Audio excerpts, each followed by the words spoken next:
Pagi itu saya membuka pintu rumah dan 17 orang langsung menyerbu masuk tanpa diundang. Ibu mertua saya berdiri paling depan, tersenyum lebar. Katanya, "Ini rumah anakku, wajar kalau keluarga datang menumpang." Yang tidak mereka tahu, rumah mewah itu, mobil itu, semua uang itu, tak satu pun milik suami saya. Halo sahabat, selamat datang kembali di channel kesayangan kita.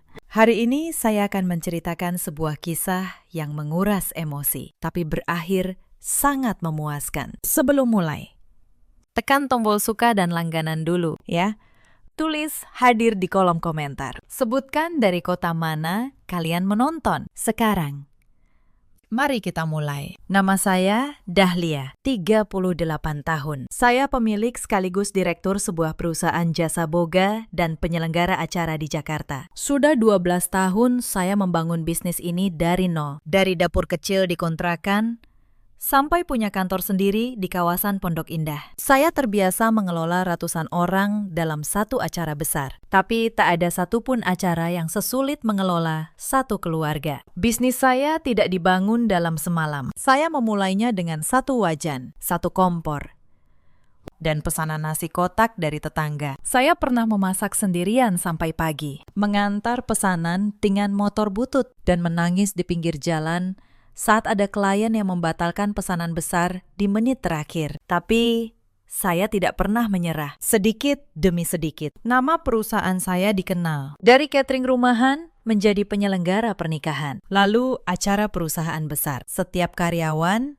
yang saya gaji, setiap kontrak yang saya tanda tangani adalah hasil dari tangan saya sendiri. Saya menikah dengan Arga 10 tahun lalu. Saat itu, ia pegawai biasa di sebuah kantor, dengan gaji yang pas-pasan. Saya tidak pernah mempermasalahkan itu. Saya mencintainya, dan saya percaya kami bisa membangun hidup bersama. Di awal pernikahan, kami sederhana. Tinggal di rumah kontrakan kecil, makan seadanya, menabung untuk masa depan. Arga waktu itu masih rendah hati. Ia membantu saya mengantar pesanan, mencuci wajan, menjaga kios kecil saya di akhir pekan. Saya jatuh cinta pada pria itu. Pria yang mau bekerja keras bersama saya. Saya tidak tahu, pria itu perlahan menghilang, digantikan oleh seseorang yang lebih mencintai gengsi daripada kejujuran. Kami punya satu anak, Raka, 5 tahun.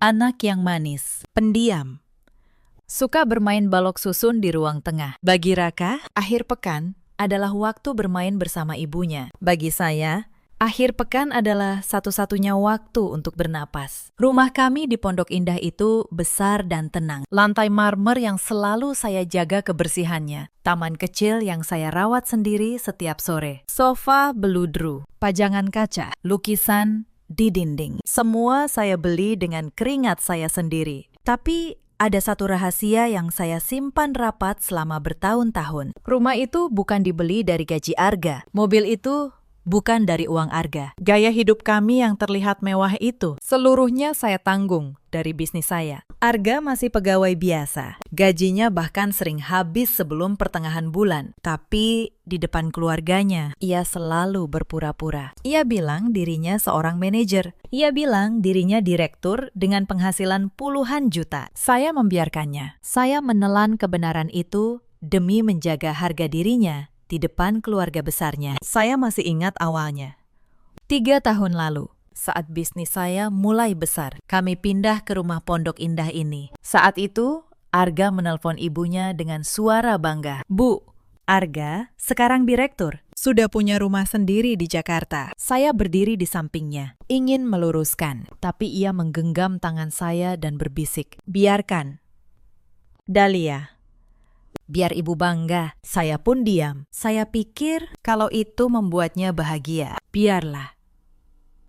Tapi kebohongan punya cara sendiri untuk tumbuh. Setiap lebaran, Arga membawa amplop tebal untuk dibagikan ke kerabat. Uang itu dari saya. Setiap ada kerabat yang sakit atau butuh modal, Arga yang dipuji dermawan. Uang itu juga dari saya. lama-lama di mata keluarga besarnya. Arga adalah anak emas yang sukses, dan saya hanya istri yang beruntung menikahinya. Tidak ada yang pernah bertanya, dari mana sebenarnya uang itu? Tidak ada yang peduli bahwa setiap pagi saya berangkat ke kantor, mengurus puluhan pesanan, menegosiasikan kontrak, menggaji karyawan. Bagi mereka, perempuan yang bekerja keras hanyalah istri yang kebetulan sibuk, sementara suami yang tidur sampai siang adalah direktur yang sedang beristirahat. Saya pikir selama rumah tangga kami aman. Kebohongan itu tak masalah. Saya keliru. Kebohongan itu justru yang menarik datang bencana. Tepat di hari Minggu yang seharusnya tenang itu. Hari Minggu itu, Arga masih tidur pulas di kamar utama. Ia menikmati hari liburnya seperti biasa. Tidur panjang sampai siang. Saya tidak mengganggunya. Raka sedang menyusun balok di ruang tengah. Dan saya menemaninya sambil menyeduh teh. Pukul 9 pagi, bel rumah berbunyi. Bukan sekali.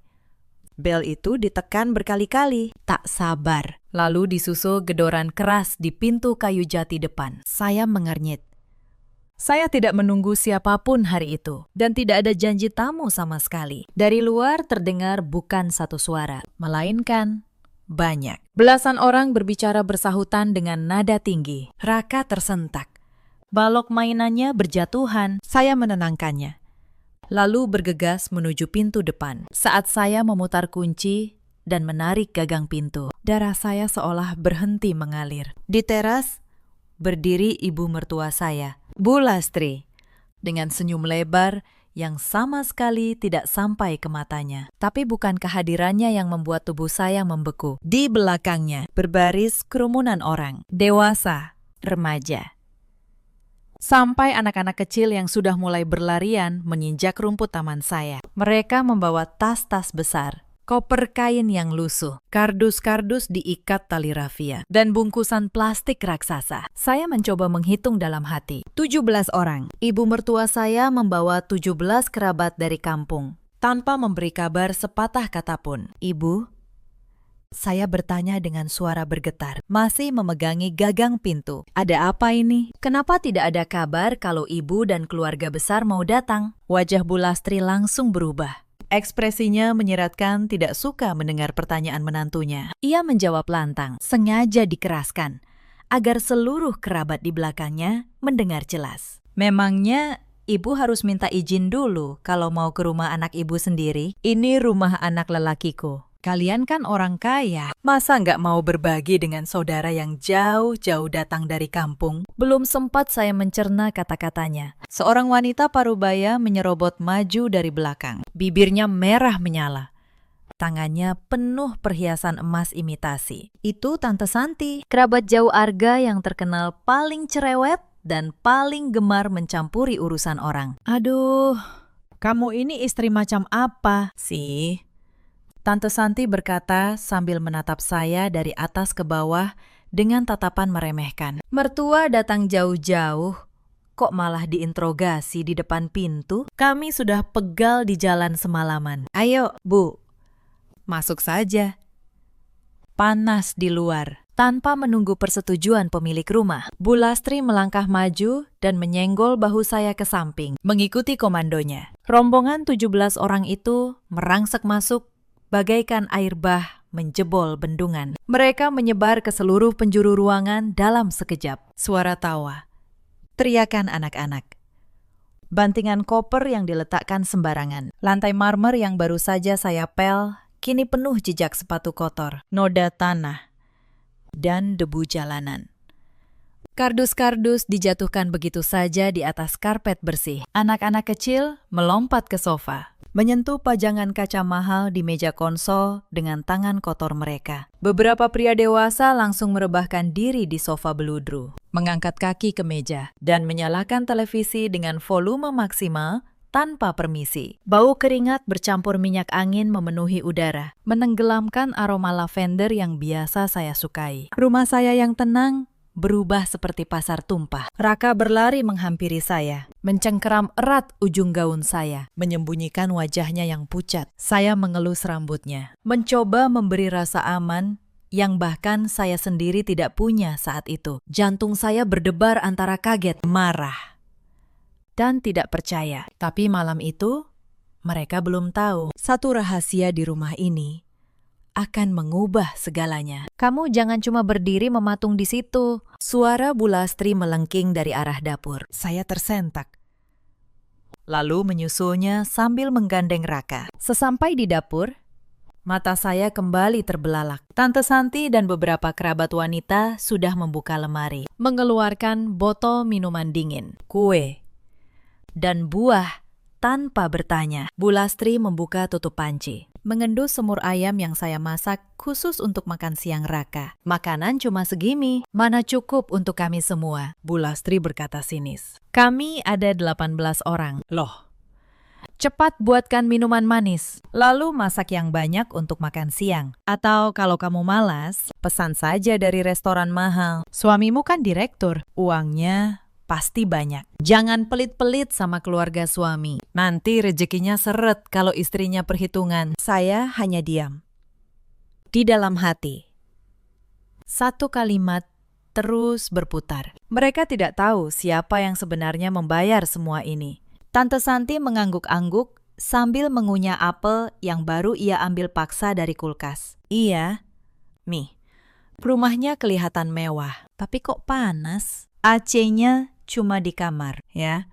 Bawakan kipas angin yang paling besar ke depan. Saudara-saudaramu kegerahan semua. Mereka memerintah saya seolah saya asisten rumah tangga yang dibayar untuk melayani. Saya menarik napas panjang, menekan emosi yang sudah mendidih sampai ubun-ubun. Tangan saya mengepal erat di sisi tubuh, sampai buku-buku jari saya memutih. Saya menatap wajah-wajah itu bergantian. Kesombongan dan rasa tidak tahu malu mereka terasa begitu menyengat. Mereka datang tanpa diundang, merusak ketenangan rumah saya, mengotori tempat tinggal saya, dan kini menuntut dilayani seperti keluarga kerajaan. Andai saja mereka tahu kebenaran di balik dinding rumah ini. Andai Bu Lastri tahu bahwa rumah mewah tempatnya berpijak, perabot mahal yang ia duduki, makanan yang ia santap, tak satu pun dibeli dengan uang arga. Andai mereka tahu, Arga hanyalah pegawai biasa. Sementara sayalah yang banting tulang membangun semuanya. Tapi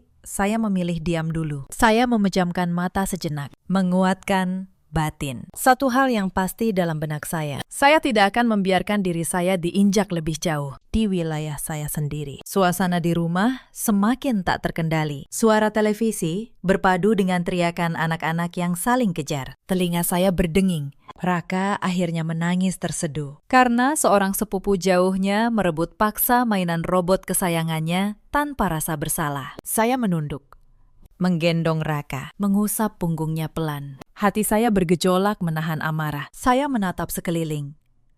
Rumah yang selalu saya jaga kini seperti kapal pecah. Bantal sofa berserakan. Remah camilan mengotori karpet bulu. Gelas-gelas kotor diletakkan di meja kaca sampai meninggalkan noda lengket. Tak satu pun dari belasan kerabat itu berniat membantu membersihkan atau sekedar menjaga etika bertamu. Mereka bersikap seolah rumah ini fasilitas umum gratis yang bebas mereka pakai dan rusak sesuka hati. Tapi mereka belum tahu pemilik sebenarnya rumah ini sedang menghitung setiap kerusakan. Belum sempat saya menghela napas, suara Bu Lastri kembali menggelegar dari lorong kamar. Rupanya ia baru selesai berkeliling memeriksa setiap ruangan tanpa izin. Wajahnya menyiratkan kekecewaan. Ia berjalan menghampiri saya, berkacak pinggang tepat di depan wajah saya. Semua mata kerabat serentak menoleh, menghentikan aktivitas mereka, seolah menanti drama apa lagi yang akan disajikan wanita yang merasa paling berkuasa itu. Rumah ini memang besar dari luar, kata Bu Lastri. Tapi kamarnya kok cuma 3? Satu kamar utama di atas, satu kamar Raka, dan satu kamar tamu sempit di bawah. Terus kami yang belasan orang ini mau tidur di mana? Masa saudara-saudara Arga disuruh tidur bergelimpangan di lantai seperti ikan asin dijemur? Pantang bagi keluarga ibu tidur di lantai kalau bertamu. Harusnya kamu sudah memikirkan ini sejak melihat kami datang. Saya menahan nada suara agar tetap sopan, meski hati saya meronta. Bu,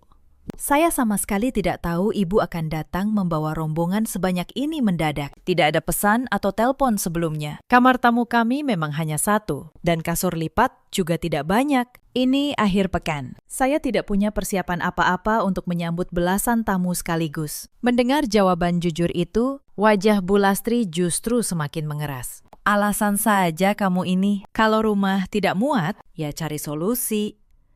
Dong. Otak itu dipakai berpikir, suamimu kan manajer, gajinya puluhan juta tiap bulan, perusahaannya elit, uang kalian pasti berlimpah. Sekarang begini saja. Ibu minta kamu segera telepon hotel bintang 5 yang dekat sini. Pesan kamar untuk kami semua. Bayar pakai uang kalian. Itu baru namanya menantu yang tahu adab. Saya hampir tertawa getir. Hotel bintang 5 untuk 18 orang. Dibayar dengan uang yang menurut mereka milik Arga. Uang yang sebenarnya tidak ada. Tapi saya menelan dulu kalimat itu. Bu, kalau soal menginap, mungkin kita bisa bicarakan baik-baik dulu. Saya berkata pelan. Tapi mendadak memesan kamar untuk 18 orang itu bukan hal kecil. Bukan hal kecil bagaimana? Tante Santi menyahut dari belakang. Bagi orang kaya seperti kalian, itu kan uang receh. Jangan-jangan kamu ini diam-diam menyimpan harta suamimu untuk keluargamu sendiri, ya?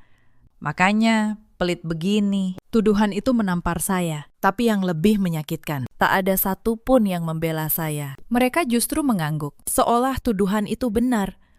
Belum selesai sampai di situ. Beberapa anak dari rombongan itu naik ke lantai atas, masuk ke kamar Raka tanpa izin. Saat saya menyusul, saya menemukan mereka sedang mengeluarkan semua mainan Raka, melempar-lemparnya ke lantai. Lemari pakaian Raka terbuka, baju-bajunya berserakan. Salah satu anak bahkan mencoret dinding kamar dengan spidol. Raka menjerit di belakang saya, memeluk kaki saya erat-erat. Sudah, biarkan saja. Seorang ibu dari kerabat itu berkata santai sambil menggendong bayinya. Namanya juga anak-anak. Lagi pula, kalian kan mampu cat ulang. Jangan pelit sama keponakan sendiri. Ia bahkan menyuruh saya mengambilkan susu untuk bayinya. Seolah saya pengasuh yang harus siap kapan saja. Saya membereskan kamar Raka dalam diam. Tangan saya gemetar. Bukan karena lelah, tapi karena menahan amarah. Tapi malam itu, mereka belum tahu setiap kerusakan kecil ini sedang saya catat satu persatu. Saat makan malam tiba, masalah baru muncul. Makanan dari restoran yang saya pesan untuk 18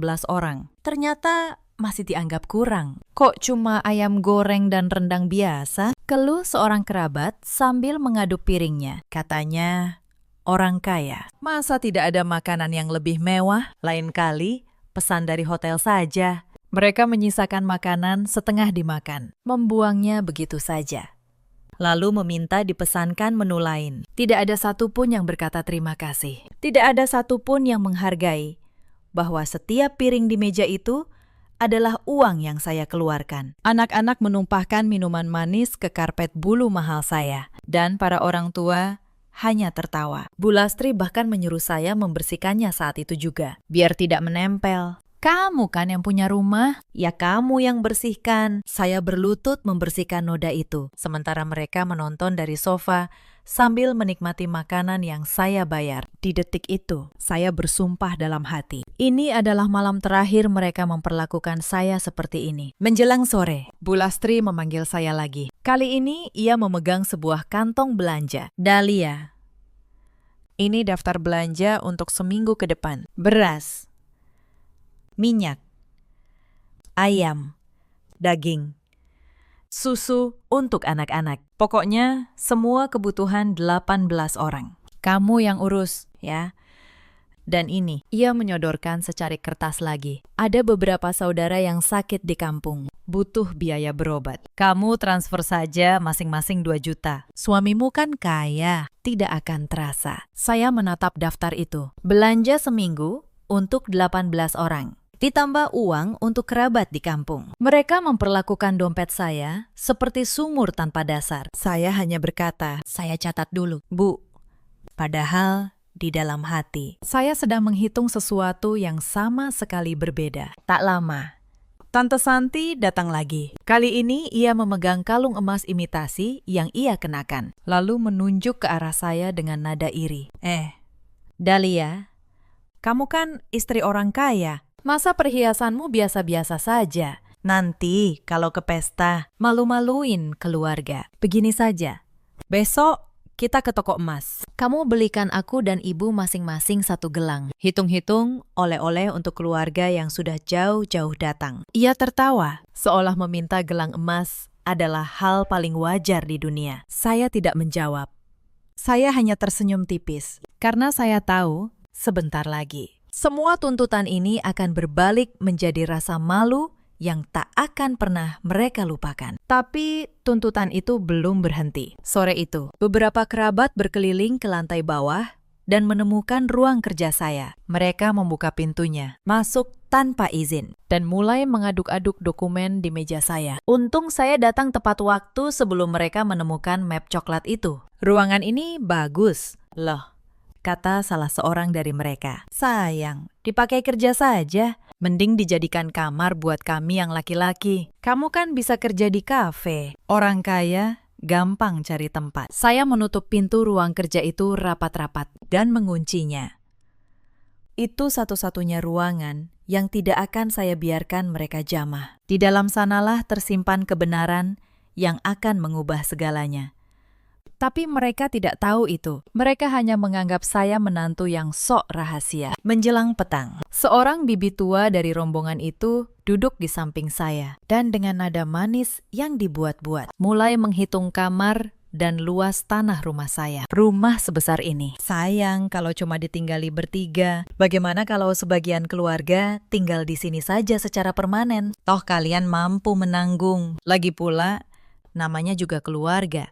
Harus saling berbagi rejeki. Ia berbicara seolah rumah saya adalah harta warisan bersama yang wajib dibagi. Saya menyadari satu hal mengerikan saat itu. Mereka tidak datang untuk berlibur. Mereka datang untuk tinggal, untuk mengakar, untuk menisap habis segalanya. Dan kalau saya membiarkannya hari ini, mereka tidak akan pernah pergi. Saya tidak punya pilihan selain mengakhiri semua ini sekaligus, dengan cara yang tak akan bisa mereka bantah. Saat itulah pintu kamar utama terbuka. Arga keluar dengan rambut acak-acakan. Baru bangun tidur.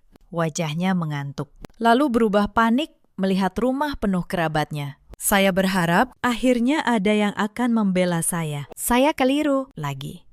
Arga. Bu Lastri langsung menghampiri anaknya. Suaranya mendadak manja. Untung kamu bangun.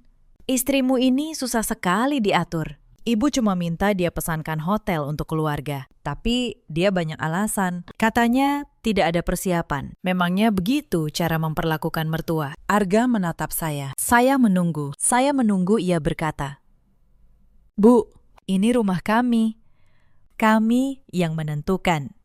Saya menunggu ia membela istrinya. Tapi yang keluar dari mulutnya justru kalimat yang meremukkan hati saya. Dahlia, kenapa?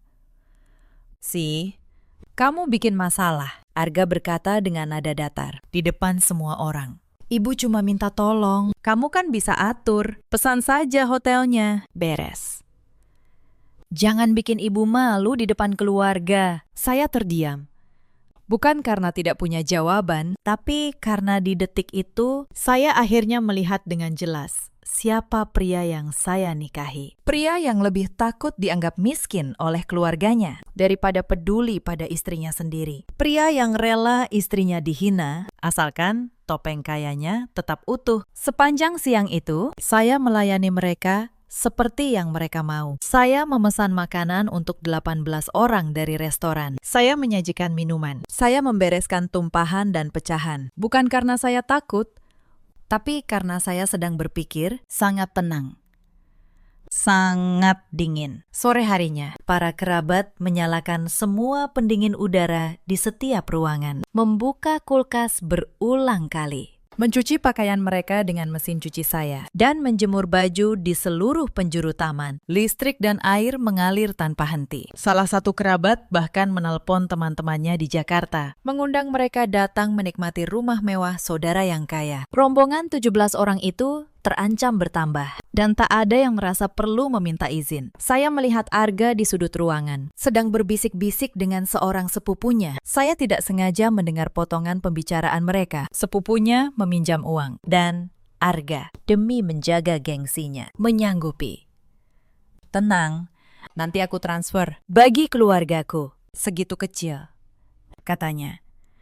Padahal ia tahu betul, uang itu harus ia minta diam-diam dari saya, atau ia tambah dari utang yang makin menumpuk. Sementara mereka tertawa-tawa menikmati hidangan yang saya bayar. Saya diam-diam masuk ke ruang kerja saya di lantai bawah. Saya membuka laci, mengeluarkan sebuah map coklat tebal. Di dalamnya tersimpan semua jawaban, tapi belum waktunya. Belum.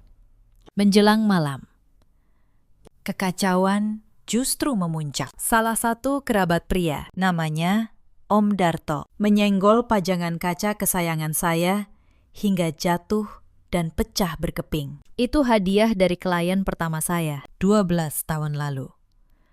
Tak ternilai bagi saya. Om Darto hanya menatapnya sekilas, lalu berkata enteng, "Ya, pecah. Tapi tidak apa-apa, kan? Orang kaya pasti bisa beli lagi." Saya menatap pecahan itu. Tidak ada yang minta maaf. Tidak ada yang membantu memungut. Mereka melangkahi pecahan kaca itu seolah hanya sampah. Tak lama, Tante Santi mendekati saya dengan ponsel di tangan. Rupanya sejak siang, ia sibuk menelepon kerabat lain di kampung. Dahlia," katanya keras. "Tadi ibu cerita ke saudara-saudara di kampung kalau menantunya pelit, tidak mau melayani keluarga suami. Sekarang semua orang sekampung tahu." "Loh, malu kan? Kamu. Makanya jadi istri yang tahu diri." Jadi begitu. Mereka sudah menyebarkan cerita versi mereka ke seluruh kampung. Saya, perempuan yang menanggung semua biaya hidup keluarga ini, dicap sebagai menantu durhaka yang pelit. Sementara Arga, pria yang hidup dari uang istrinya, dipuja sebagai direktur dermawan. Malam itu, saat sebagian kerabat mulai tidur, saya turun ke dapur untuk minum. Di sana, saya bertemu Mbak Asih, asisten rumah tangga yang sudah 5 tahun bekerja dengan saya. Ia menatap saya dengan mata berkaca. "Bu Dahlia," bisiknya. Saya tidak tahan melihat ibu diperlakukan seperti ini. Ibu yang membangun semua. Ibu yang menggaji saya. Tapi mereka memperlakukan ibu seperti pembantu. Dan saya seperti budak. Tadi siang, Tante Santi menyuruh saya mencuci pakaian dalam belasan orang. Dan mengatai saya malas saat saya kewalahan. Saya menggenggam tangan Mbak Asih. "Sabar, Mbak. Sebentar lagi, semua akan berubah. Saya janji." Mbak Asih mengangguk, lalu diam-diam membantu saya menyiapkan sesuatu. Ia mengumpulkan struk-struk belanja, daftar barang yang rusak, dan mencatat setiap permintaan tak masuk akal yang dilontarkan para kerabat sejak pagi. Ternyata, saya tidak sepenuhnya sendirian. Saat semua sudah tidur berdesakan di ruang tamu, saya duduk sendirian di ruang kerja. Map coklat itu terbuka di hadapan saya. Akta rumah, atas nama saya. Buku tabungan perusahaan, atas nama saya. Surat-surat kepemilikan kendaraan, atas nama saya. Dan satu lembar yang paling penting, slip gaji Arga yang asli, yang selama ini ia sembunyikan dari ibunya. Saya membuka laptop. Membuka catatan keuangan rumah tangga selama 3 tahun terakhir. Setiap angka berbicara. Cicilan rumah, semua dari rekening saya. Tagihan listrik, air, internet, semua dari saya. Sekolah, Raka, asuransi, bahkan amplop lebaran yang dibanggakan Arga, semua dari keringat saya. Sementara gaji Arga yang katanya puluhan juta itu bahkan tidak mampu menutupi sepertiga dari pengeluaran bulanan kami. Saya menelepon satu orang, Pak Tono, notaris yang sudah lama mengurus dokumen perusahaan saya. "Pak Tono, maaf mengganggu malam-malam." Saya berkata, "Tenang, besok pagi bisa tolong datang ke rumah saya? Saya butuh Bapak membawa salinan resmi semua dokumen kepemilikan. Lengkap.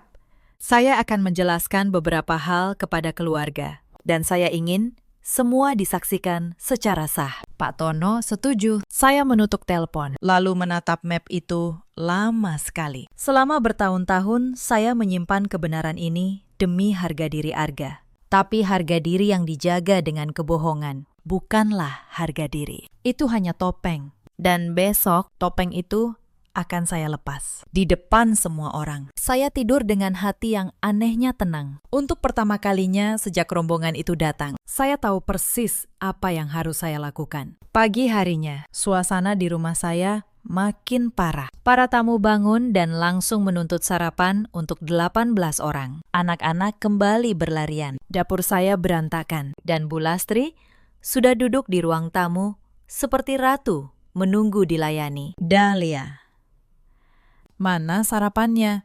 Bu Lastri berseru. Lama sekali. Lalu soal hotel kemarin, kamu sudah pesan? Belum.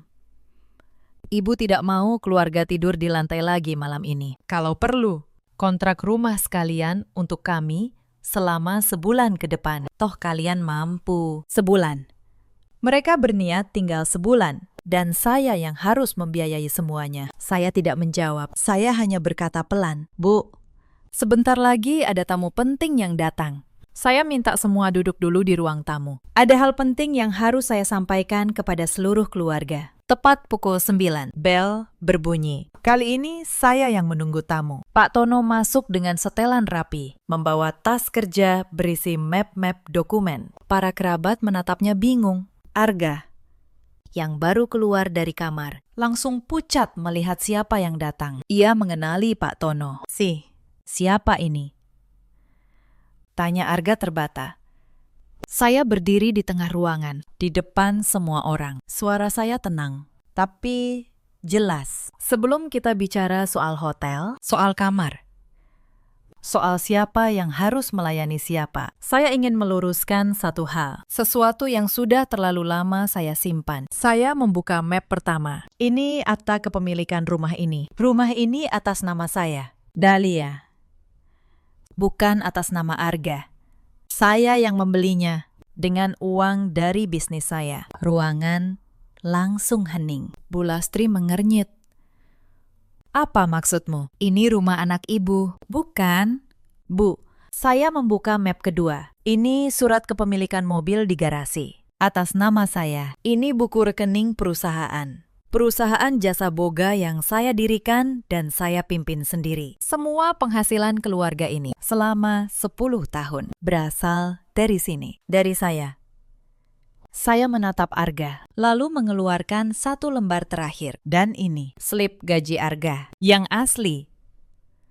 Arga bukan direktur, Bu.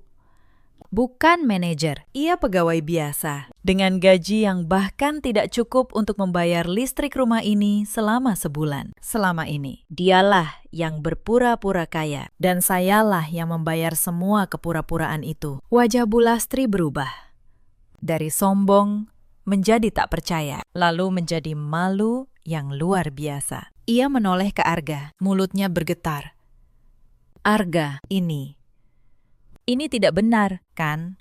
Kamu direktur, kamu yang bilang sendiri. Arga tidak bisa menjawab. Wajahnya merah, lalu pucat. Lalu menunduk.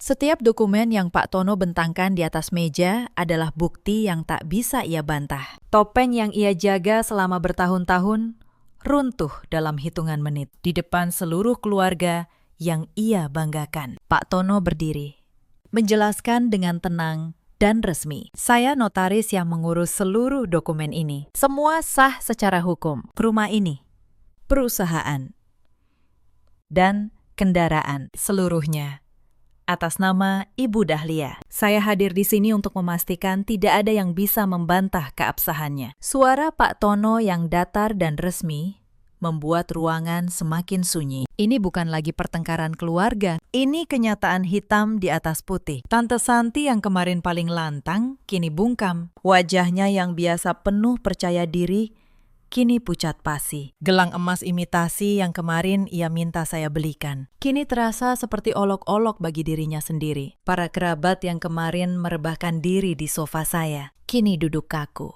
Tak berani menatap saya. Om Darto, yang kemarin memecahkan pajangan kaca saya dengan enteng, kini menunduk dalam-dalam. Ibu muda yang menyuruh saya mengambilkan susu untuk bayinya, kini sibuk menyembunyikan wajahnya. Ruangan yang kemarin penuh tawa sombong, kini sunyi seperti kuburan. Jadi, saya melanjutkan dengan tenang. Kalian datang ke rumah saya tanpa diundang. Kalian merusak barang saya, mengotori rumah saya, menghina saya di depan keluarga, bahkan menyebarkan cerita bohong ke seluruh kampung bahwa saya menantu yang pelit. Padahal seluruh hidup mewah yang kalian nikmati di sini, saya yang membayarnya. Saya mengeluarkan sebuah map lagi, map yang dikumpulkan Mbak Asih semalam. Dan ini daftar semua kerusakan dan pengeluaran sejak kalian datang. Pajangan kaca yang pecah, dinding kamar anak saya yang dicoret, makanan restoran untuk 18 orang, tagihan listrik dan air yang membengkak.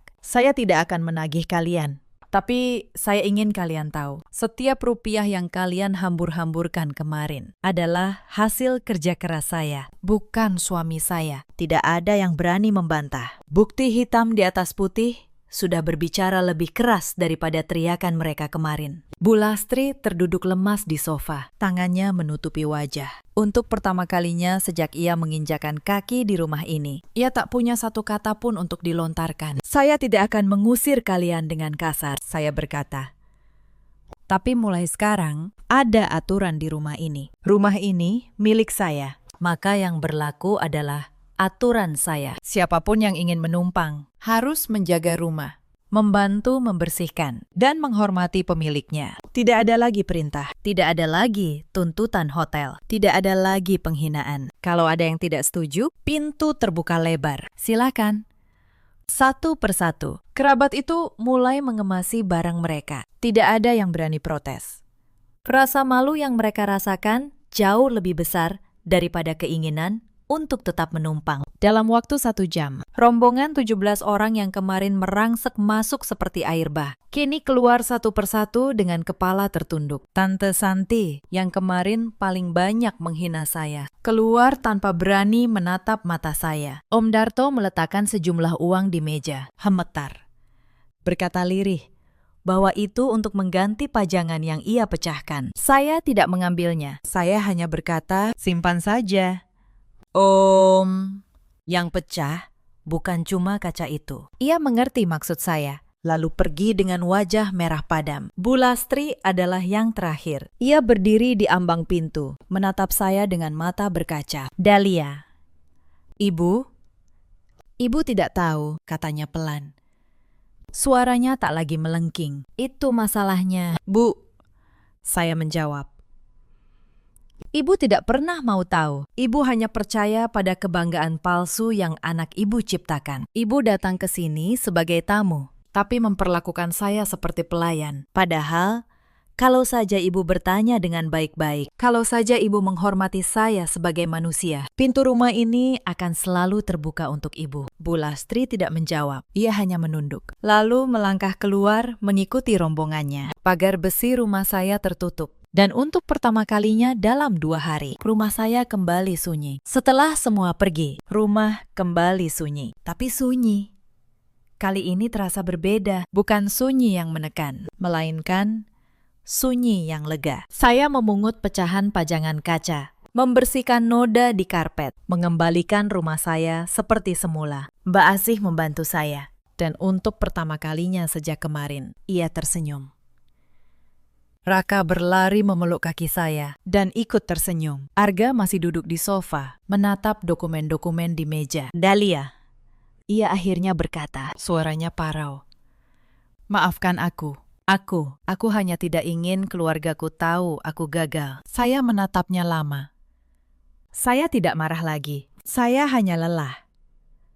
Arga, aku tidak pernah menuntutmu jadi kaya. Aku tidak pernah malu. Kamu pegawai biasa. Yang aku minta hanya satu. Jangan biarkan aku dihina demi menjaga gengsimu. Tapi kemarin saat aku paling membutuhkanmu, kamu memilih membela ibumu dan menyuruhku diam. Kamu lebih takut terlihat gagal di depan keluargamu daripada takut kehilangan aku. Aku akan berubah, Arga berkata. Suaranya bergetar. Beri aku kesempatan. Kamu sudah punya banyak kesempatan. Arga, saya menjawab pelan. Setiap kali aku menelan penghinaan demi menjaga gengsimu, itu adalah kesempatan. Setiap kali aku membayar utangmu tanpa bertanya, itu adalah kesempatan. Aku tidak bisa terus hidup melindungi seseorang yang bahkan tidak mau melindungiku. Air mata Arga jatuh, tapi air mata itu datang terlambat. Terlalu terlambat. Saya tidak langsung mengambil keputusan besar malam itu. Saya memberi waktu untuk diri saya dan untuk Arga. Tapi dalam minggu-minggu berikutnya, saya menyadari sesuatu yang sebenarnya sudah lama saya tahu. Cinta tidak bisa hidup sendirian kalau hanya satu orang yang menjaganya. Selama bertahun-tahun, saya yang membangun rumah ini, menjaga rahasia ini, melindungi harga diri Arga. Dan ketika saatnya ia membalas, ia justru memilih gengsinya. Saya akhirnya mengajukan gugatan cerai. Bukan dengan kemarahan, melainkan dengan ketenangan seorang perempuan yang telah selesai berjuang sendirian. Saya menyerahkan surat itu pada Arga di ruang tamu yang sama, tempat ia kemarin menyuruh saya diam. Ia menerimanya dengan tangan gemetar, membacanya dengan mata yang basah. Ia tidak melawan. Ia tahu, ia telah membuang sesuatu yang sangat berharga demi debu kesombongan. Aku tidak membencimu, Arga. Saya berkata dengan suara lembut namun tegas. Tapi aku sudah tidak lagi mengenali pria yang dulu kunikahi. Kamu mencintai egomu lebih dari kamu mencintai keluargamu sendiri. Aku sudah lelah hidup dalam ilusi yang kamu bangun. Cukup sampai di sini. Aku tidak ingin Raka tumbuh besar melihat ayahnya hidup dari kebohongan dan tidak punya harga diri. Arga hanya bisa menunduk. Setiap kata yang saya ucapkan adalah kebenaran yang selama ini ia hindari. Saya tidak menunggu jawabannya. Saya masuk kembali ke dalam rumah dan menutup pintu itu perlahan. Bunyi kunci yang saya putar dari dalam terdengar seperti ketukan palu hakim yang mengesahkan akhir dari sebuah babak. Tanpa saya di sisinya, kepura-puraan Arga runtuh sempurna. Tanpa rumah saya, tanpa uang saya, ia harus kembali ke kenyataan yang selama ini ia tutupi. Ia pindah ke kontrakan kecil di pinggiran kota. Ternyata, selama bertahun-tahun ia diam-diam berutang demi membeli barang-barang mewah untuk menjaga citranya di depan keluarga. Jam tangan mahal, gawai keluaran terbaru, amplop tebal setiap lebaran. Semua dibeli dengan utang yang ia sembunyikan dari saya. Kini, utang itu menagih dan tak ada lagi saya untuk menutupinya. Telepon Arga berdering tanpa henti. Bukan dari kerabat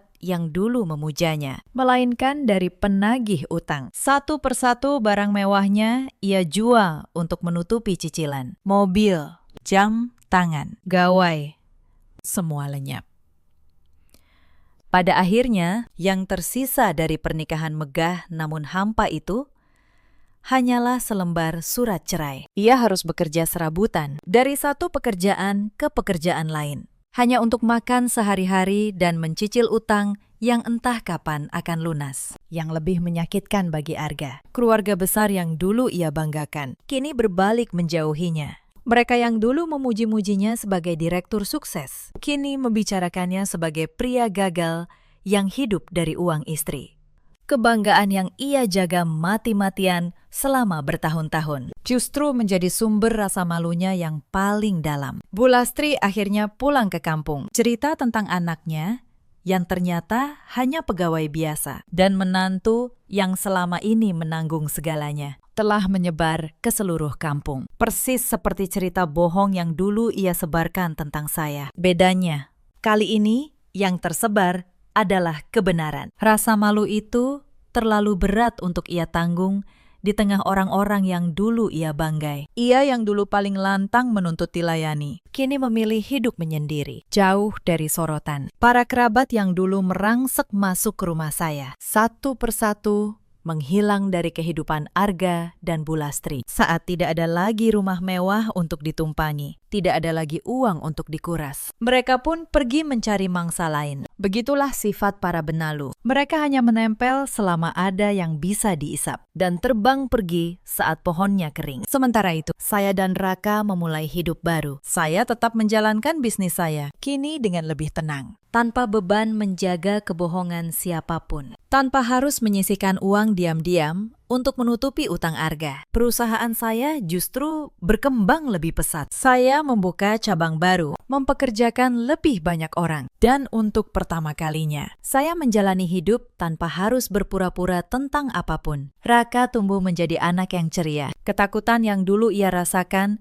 saat rumah dipenuhi orang asing perlahan menghilang. Ia mendapatkan kasih sayang penuh dari saya dan dari nenek kandungnya, ibu saya, yang kini tinggal bersama kami. Rumah yang dulu dipenuhi teriakan dan tuntutan, kini dipenuhi tawa anak kecil dan aroma masakan ibu saya di dapur. Mbak Asih masih bekerja dengan saya. Kini dengan penghormatan yang layak ia terima. Saya menaikkan gajinya dan memperlakukannya seperti bagian dari keluarga. Karena saya tahu, di saat tergelap, dialah yang berdiri di sisi saya, bukan suami saya sendiri. Saya belajar satu hal, melepaskan sesuatu yang merusak diri kita bukanlah kekalahan, itu adalah keberanian. Dan kadang, rumah yang paling damai bukanlah rumah yang paling besar, melainkan rumah tempat kita tak perlu lagi berpura-pura. Cerita ini mengajarkan kita banyak hal. Jangan pernah mengabaikan orang yang tulus berkorban demi membangun hidupmu. Dan jangan pernah menjaga kebanggaan palsu dengan mengorbankan orang yang paling mencintaimu. Di luar sana, ada banyak perempuan seperti saya dulu. Perempuan yang menanggung segalanya dalam diam, yang menjaga harga diri pasangannya sampai melupakan harga dirinya sendiri. Kalau kalian salah satunya, ketahuilah, menjaga seseorang tidak berarti membiarkan diri kalian diinjak. Di luar sana, ada juga banyak suami seperti Arga. Suami yang lebih takut terlihat gagal daripada takut kehilangan istrinya. Yang memilih panggung sandiwara daripada kejujuran rumah tangga. Mereka baru sadar nilai sebuah permata setelah permata itu hilang dari genggaman. Dan di luar sana, ada pula para ibu mertua seperti Bu Lastri yang menuntut dilayani atas nama keluarga, tanpa pernah bertanya siapa sebenarnya yang membayar semua itu. Kesombongan mereka kerap runtuh oleh satu lembar kebenaran. Ada juga keluarga-keluarga benalu di luar sana yang datang bukan untuk menyambung silaturahmi, melainkan untuk menyisap habis apa yang bisa mereka ambil. Mereka menempel selama pohonnya berbuah dan terbang pergi saat pohon itu kering. Jangan pernah biarkan mereka menjadikan kebaikan kalian sebagai kelemahan yang bisa diinjak. Pada akhirnya, Arga hidup dengan penyesalan dan utang yang menjeratnya. Bu Lastri kembali ke kampung dalam rasa malu. Sementara, saya menemukan kembali diri saya yang sempat hilang dan membangun masa depan yang tenang untuk anak saya. Dalam hidup, kita selalu punya pilihan. Memilih bertahan dalam kebohongan yang nyaman atau memilih kebenaran yang menyakitkan tapi membebaskan. Saya memilih yang kedua dan saya tidak pernah menyesalinya. Bagaimana dengan kalian? Apakah kalian pernah berada di posisi seperti saya? Dipaksa melayani orang-orang yang tak pernah menghargai kalian. Ceritakan kisah kalian di kolom komentar. Terima kasih sudah menemani saya sampai akhir cerita ini.